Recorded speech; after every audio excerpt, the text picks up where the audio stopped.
ಪುನೀತ್ ರಾಜ್ಕುಮಾರ್ ಅಭಿಮಾನದ ಮನಗಳನ್ನ ತನ್ನ ಹೃದಯದಲ್ಲಿ ತುಂಬಿಸಿಕೊಂಡು ಬಾರದ ಲೋಕಕ್ಕೆ ಹೋದ ಅಸಂಖ್ಯಾತ ಜನರ ಪರಮಾತ್ಮ. ಚಿಕ್ಕ ವಯಸ್ಸಿನಲ್ಲೇ ಜನ ಮೆಚ್ಚುವ ನಾಯಕನಾಗಿ, ನಿಜ ಜೀವನದಲ್ಲೂ ಸಮಾಜ ಸೇವಕನಾಗಿ, ನೊಂದಿರುವ ಬಡವರ ಪಾಲಿಗೆ ದೇವರಾಗಿದ್ದ ಅಪ್ಪು ಎಲ್ಲರನ್ನ ಬಿಟ್ಟು ವಿದಾಯ ಹೇಳಿದ್ದು ಈಗಲೂ ನಂಬಲು ಸಾಧ್ಯ. ಅಪ್ಪು ಸೂಪರ್ ಹಿಟ್ ಸಿನಿಮಾದ ಬಗ್ಗೆ ಎಲ್ರಿಗೂ ಗೊತ್ತಿದೆ. ಆದ್ರೆ ಬಾಲನಟನಾಗಿ ಮಿಂಚಿದ ಸಿನಿಮಾಗಳ ಬಗ್ಗೆ ನಿಮ್ಗೆ ಗೊತ್ತಿದ್ಯಾ? ಅಪ್ಪು ಪುನೀತ್ ರಾಜ್ಕುಮಾರ್ ಆಗುವುದಕ್ಕಿಂತಲೂ ಮುಂಚೆ ಮಾಸ್ಟರ್ ಲೋಹಿತ್ ಎನ್ನುವ ಹೆಸರಿತ್ತು. ಚಿಕ್ಕ ವಯಸ್ಸಿನಲ್ಲಿಯೇ ಬೆಟ್ಟದ ಹೂವು ಸಿನಿಮಾದಿಂದ ರಾಷ್ಟ್ರ ಪ್ರಶಸ್ತಿ ಪಡೆದ ಬಾಲನಟ ಎಂಬ ಹೆಗ್ಗಳಿಕೆಯೂ ಇತ್ತು. ಅಪ್ಪು ಮೊದಲು ಚಿತ್ರರಂಗಕ್ಕೆ ಎಂಟ್ರಿ ಕೊಟ್ಟಿರುವುದು ತನಗೆ ಕೇವಲ 6 ತಿಂಗಳು ಇರುವಾಗ. ಹುಟ್ಟಿದ 6 ತಿಂಗಳಿನಲ್ಲಿಯೇ ಒಂದು ಚಿತ್ರದ ಪಾತ್ರವಾಗಿದ್ದಾರೆ ಎಂದ್ರೆ ನಿಜಕ್ಕೂ ಅಷ್ಟು ಚಿಕ್ಕ ವಯಸ್ಸಿನಲ್ಲಿಯೇ ನಟನೆ ಅಪ್ಪುವಿಗೆ ಕಾದಿತ್ತು ಅಂದರೆ ತಪ್ಪಾಗಲಾರದು. ಇನ್ನೂ ಬಿಳಿ ಬಿಳಿ ಕಣ್ಣು ಬಿಡುತ್ತಾ ಜಗತ್ತು ನೋಡುತ್ತಿದ್ದ ಕಣ್ಣುಗಳು ಕ್ಯಾಮ್ರಾ ಕಣ್ಣಲ್ಲಿ ಸೆರೆಯಾಗಿದ್ದು ಅಷ್ಟು ಎಳೆ ವಯಸ್ಸಿನಲ್ಲಿಯೇ ಅನ್ನೋದು ವಿಶೇಷ.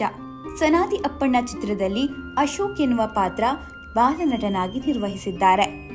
1978ರಲ್ಲಿ ತಾಯಿಗೆ ತಕ್ಕ ಮಗ ಚಿತ್ರದಲ್ಲಿ ಕುಮಾರ್ ಎನ್ನುವ ಪಾತ್ರ, 1980 ಶ್ಯಾಮನಾಗಿ ವಸಂತಗೀತ ಚಿತ್ರದಲ್ಲಿ ನಟನೆ, 1981ರಲ್ಲಿ ಭೂಮಿಗೆ ಬಂದ ಭಗವಂತ ಮತ್ತು ಭಾಗ್ಯವಂತ ಚಿತ್ರದಲ್ಲಿ ಕೃಷ್ಣ ಎನ್ನುವ ಪಾತ್ರ, 1982ರಲ್ಲಿ ಹೊಸ ಬೆಳಕು ಚಿತ್ರದಲ್ಲಿ ಪುಟ್ಟು ಮತ್ತು ಚಲಿಸುವ ಮೋಡಗಳು ಚಿತ್ರದಲ್ಲಿ ರಾಮು ಆಗಿ ಚಿತ್ರಪ್ರೇಮಿಗಳ ಮನಸ್ಸನ್ನ ಗೆದ್ದಿದ್ದಾರೆ.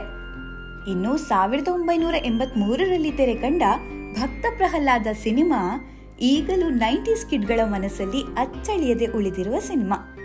ಆ ಮುಗ್ಧತೆ, ದೇವರ ಮೇಲಿನ ಭಕ್ತಿ, ನಟನೆಯ ಮೇಲಿದ್ದ ಪ್ರೀತಿ ಎಲ್ಲವನ್ನ ಅರಿದು ಕುಡಿದಿರುವಂತಹ ಅಭಿನಯ ತೋರಿಸಿದ್ದು ಈ ಸಿನಿಮಾದಲ್ಲಿ.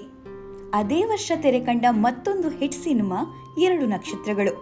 1984ರಲ್ಲಿ ಯಾರಿವನು ಚಿತ್ರದಲ್ಲಿ ಶ್ಯಾಮ್ ಎನ್ನುವ ಪಾತ್ರದಲ್ಲಿ ಮಿಂಚಿದ್ದಾರೆ. ಇನ್ನು 1985ರಲ್ಲಿ ತೆರೆ ಕಂಡಿರುವಂತಹ ಬೆಟ್ಟದ ಹೂವು ಚಿತ್ರದ ರಾಮು ಪಾತ್ರ ಅಪ್ಪುಗೆ ರಾಷ್ಟ್ರ ಪ್ರಶಸ್ತಿ ತಂದುಕೊಟ್ಟಿದೆ.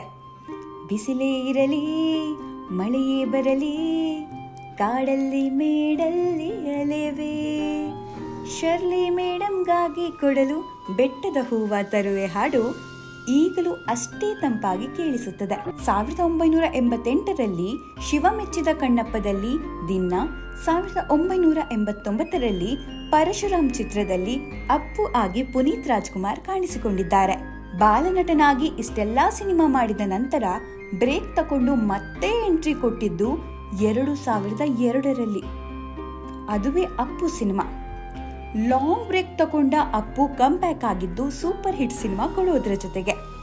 ತದನಂತರ ಸಾಲು ಸಾಲು ಹಿಟ್ ಕೊಟ್ಟು ಅಪ್ಪು ಅಭಿಮಾನಿಗಳ ಪಾಲಿಗೆ ಸಿನಿ ಹಬ್ಬ ಉಣಿಸಿದ್ದಂತೂ ಸುಳ್ಳಲ್ಲ.